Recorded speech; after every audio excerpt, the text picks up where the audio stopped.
Hello world, and welcome to this edition of Tech on Fire with Blaze. I'm Blaze Stewart, an architect at Winelect, and today we're going to be talking about routing and how all that works.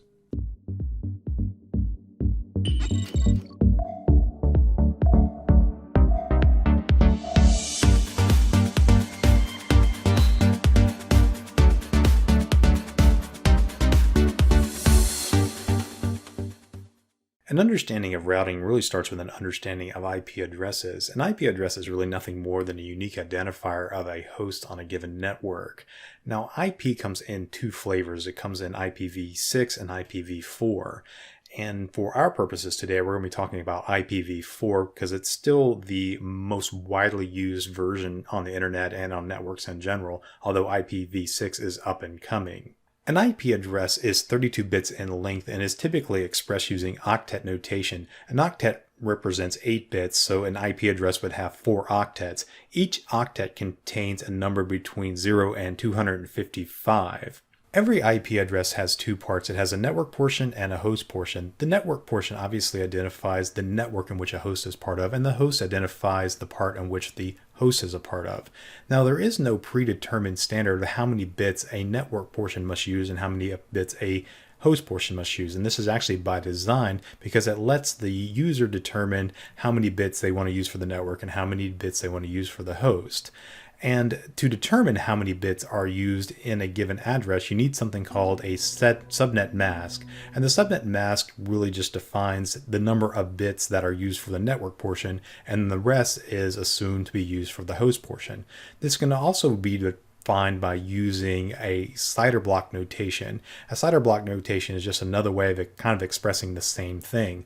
It allows you to essentially write the first address in the particular block that it's defining, and then uses a slash and then a number, and that number represents how many bits are used by the network portion. CIDR block notation, though, is typically used to divide up IP blocks into segments that are assigned to a given ISP or even to your organization to be used on your given network. And so it's not always used to define a given address, but it can express the same information that a subnet mask communicates as well. Regardless of which one you use, subnet mask or CIDR block notation, you can determine the number of bits that are used for the network portion and then assume how many bits are used for the host portion. And this becomes important when we talk about routing using route tables later in this video. In order to send data over a network, we need a way to reliably transmit data over that network. If you think about an image or a movie file, it might be multiple megabytes or gigabytes in size, and to reliably transmit something like that over a network is not easy to do. So to make the reliable transmission possible, we take a large file or a large chunk of data and divide it up into small pieces. And these small pieces of data are called packets. And then what we do with a packet is we take that packet and wrap it in an envelope, and that envelope contains information about how to route a packet over a given network. Now, the packet itself will contain information about where it came from, the source, and the destination of where it's going. The envelope for a TCP or UDP packet also contains port data, which we'll talk about in later videos, but for now, it's basically a place on the destination that is listening for a given packet on that port number. But for our purposes today, we're going to be talking about the source address and the destination address because that's really important when we start talking about routing. The source address is obviously where the packet came from, and the destination address is where the packet is going or it's intended to go. And when we have that information on the envelope, we can then take that packet and put it on the wire. In addition to other things like the source and destination, there's also things about sequencing and error handling to make sure that the packet is reliably transmitted as well. But for most important things that we're going to talk about today are the source and destination IP addresses of a given packet. Now that we've talked about IP addresses, what we're going to pick up now is on layer 3 routing. Now this all starts with IP addresses, but when we talk about routing, we have to think about where it fits in the OSI model, and we're strictly focused on layer 3 today. Once an IP packet has been put on a network, the network uses something called a route table to determine where to send that packet on its journey across a network.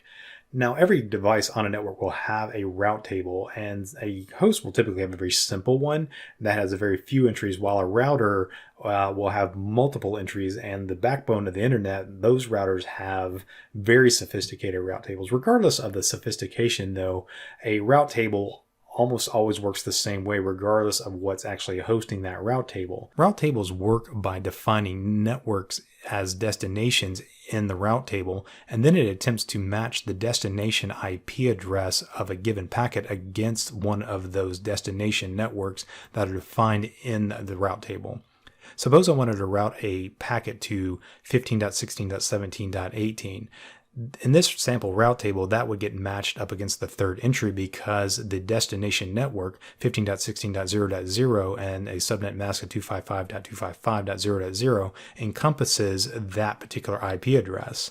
So once that match has been established, this route table would then determine that that packet needs to be sent on to a gateway or router of 15.16.0.1, and it would simply forward that packet onto that router.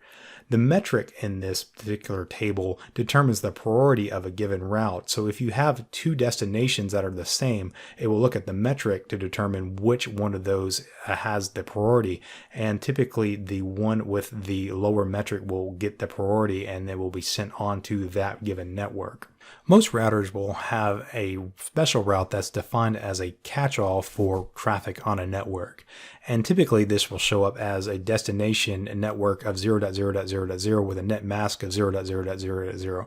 And that combination of destination and net mask essentially encapsulates any possible IP address that wasn't otherwise matched in this given route table.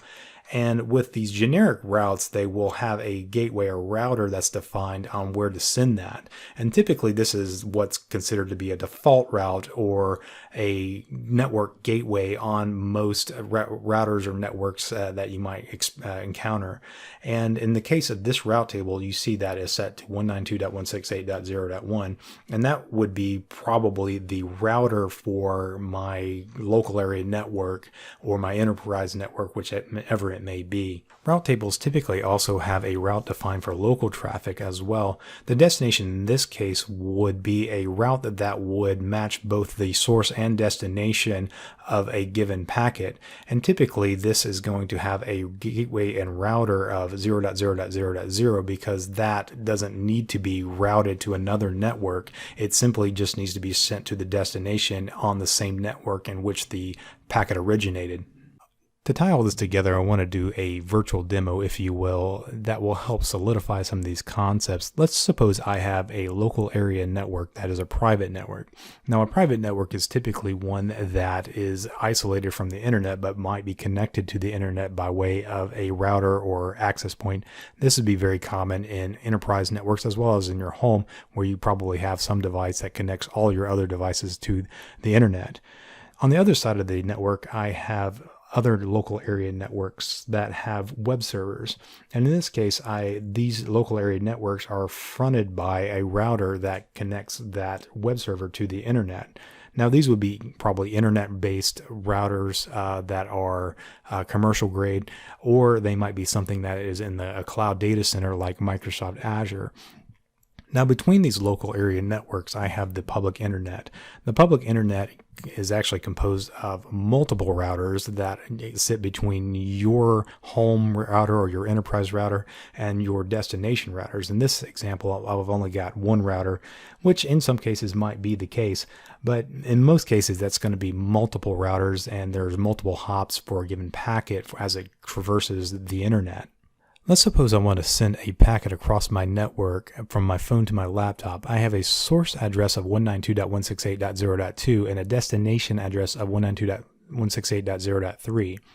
Now, because these are on the same local network and they're on the same subnet, I really don't have to really route this packet. It's matched against the local route and it simply sends that packet onto the destination without actually having to route it. It will flow through the access point, however, because the access point is acting as a media connection between these two devices, and that packet will flow without any problem across that network. The same would hold true if I wanted to send it to my other laptop at a destination address of 192.168.0.4, and that packet would flow freely as well. Now, where this gets tricky is when I want to send a packet to some address on the internet. So my phone has a source of 192.168.0.2 and a destination of 15.16.17.18.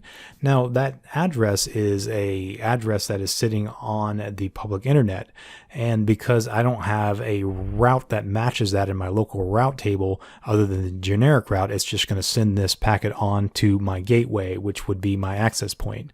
And so it takes that address and sends it on to that access point.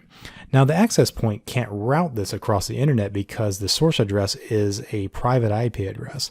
Now most internet routers that are public will not route packets that have private IP addresses because these suppose a security risk and they interpret it as such.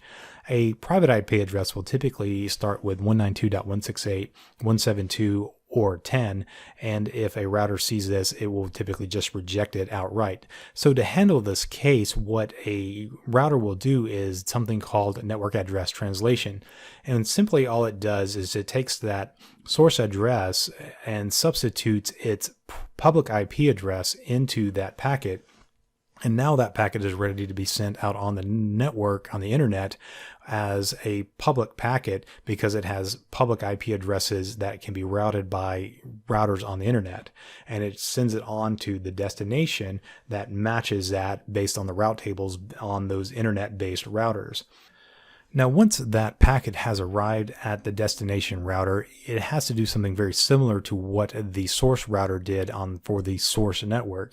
It has to do network address translation on the destination address. So what it does in this case is substitutes the local address for the web server, the private address for the web server, in for the destination address on that given packet, and then that packet can then be forwarded onto that web server.